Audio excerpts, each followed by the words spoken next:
Bismillahirrahmanirrahim. So our today's lecture is about protein identification. First of all,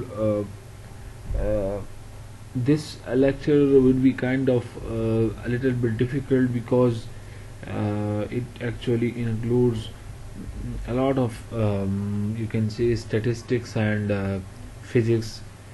Along with that, you have to recall your FSC based physics, which includes the electrostatics and the calculation of relating to energy. So that's why it will be a little bit difficult, and this lecture will be divided into at least 4 classes. I would try to complete it in the 4 classes, but I want you guys to be a little bit focused, because this thing is kind of new for you guys. So starting with the course content or topic content, it will include introduction to protein identification, like how can we identify a protein, why it is important to identify a protein, what is the purpose of protein identification. The second thing is molecular modeling, how to model a protein, how to identify the structure of a protein, the function of a protein, the chemical nature of a protein. It is all included in the molecular modeling. Then it includes types of molecular modeling. There are 2 types of molecular modeling. We will discuss that in detail. Then it includes applications of molecular modeling, the purpose of molecular modeling, uses of molecular modeling. Protein in brief, we will discuss about the protein, as we have already discussed about the protein and its classification, but here we will discuss the structure of a protein, focusing from the bioinformatics point of view, purpose of protein, and then its structure, prediction, types of protein, and then conclusion. Starting with the molecular modeling.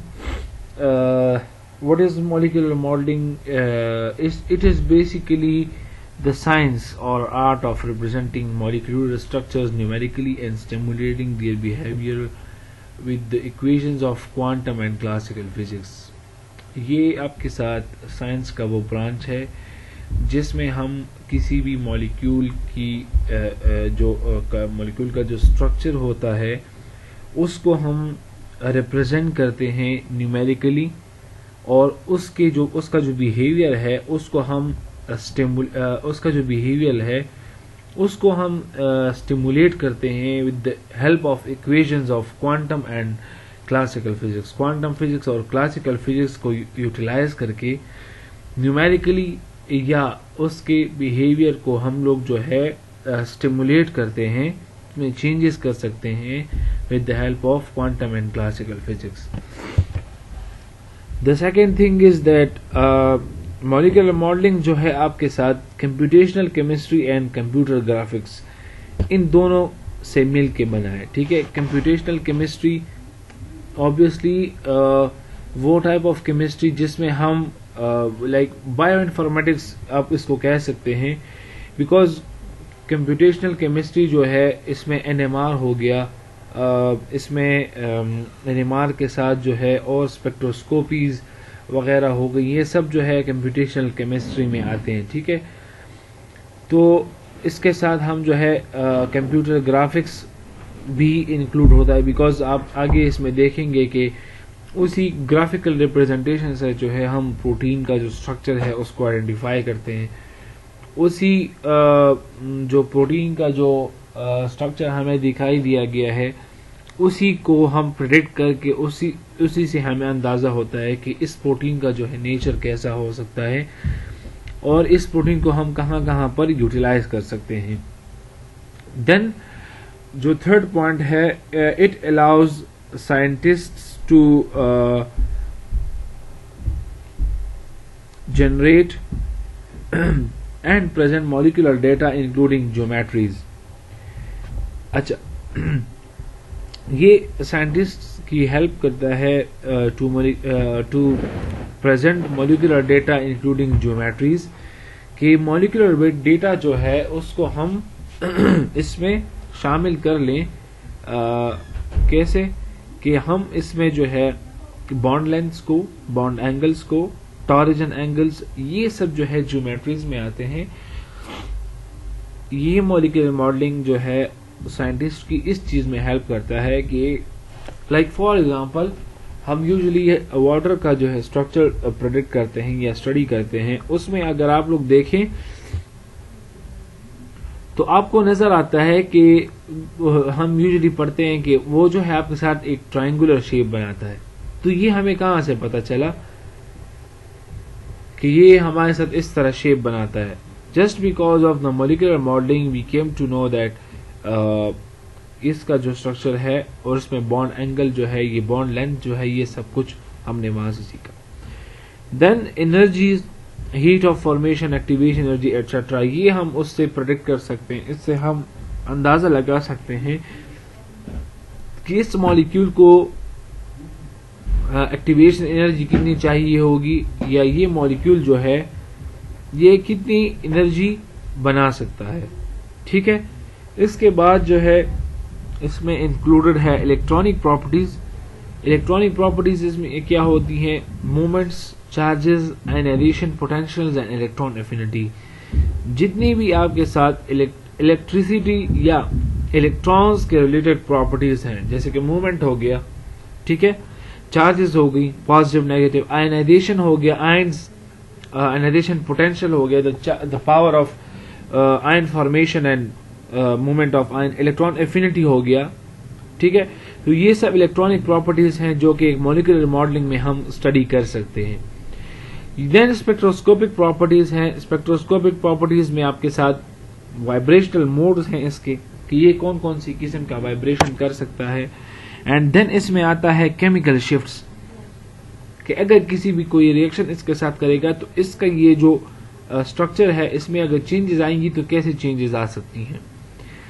Then it includes bulk properties as well, volume, surfaces, diffusion, viscosity etcetera. ये जो सब है ये general properties हैं इसकी।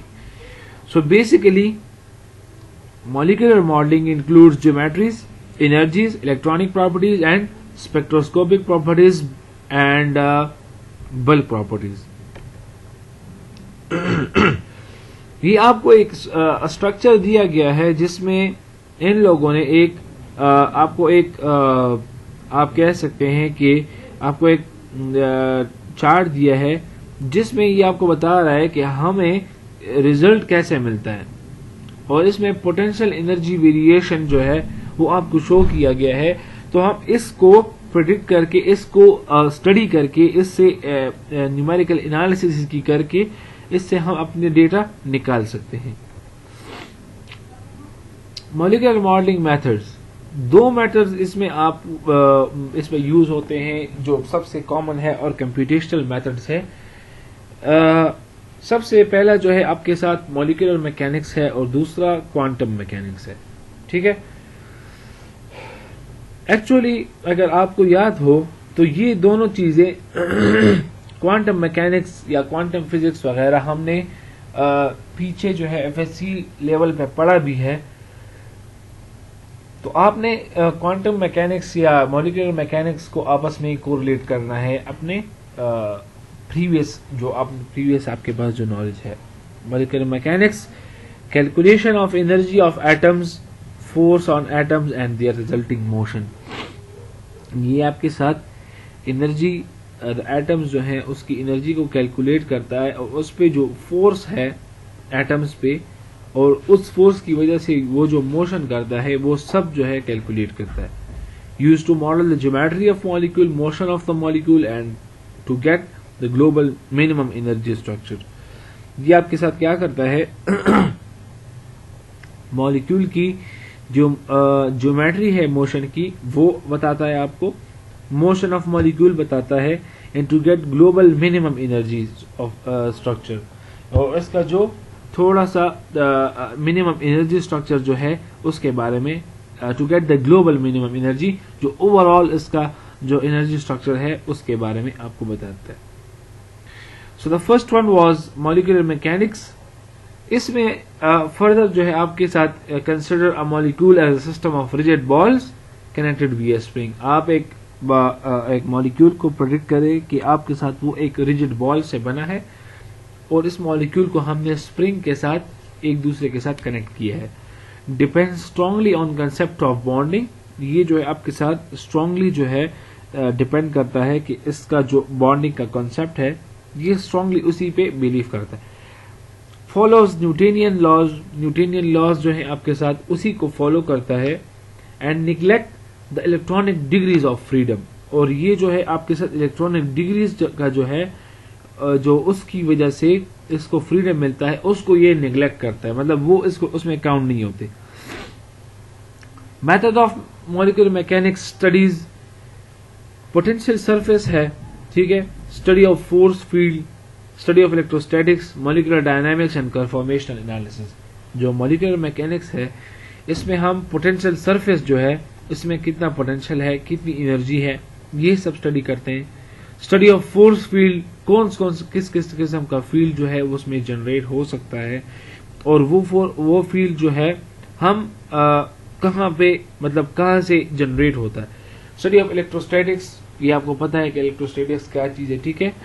Molecular dynamics, molecule का जो motion है उसको हम स्टडी करते हैं, स्टडी करके। कन्फॉर्मेशनल एनालिसिस, कन्फॉर्मेशन आपको पता है कि उसका जो स्ट्रक्चर में चेंजेस आते हैं ये सब उसमें इंक्लूड होते हैं।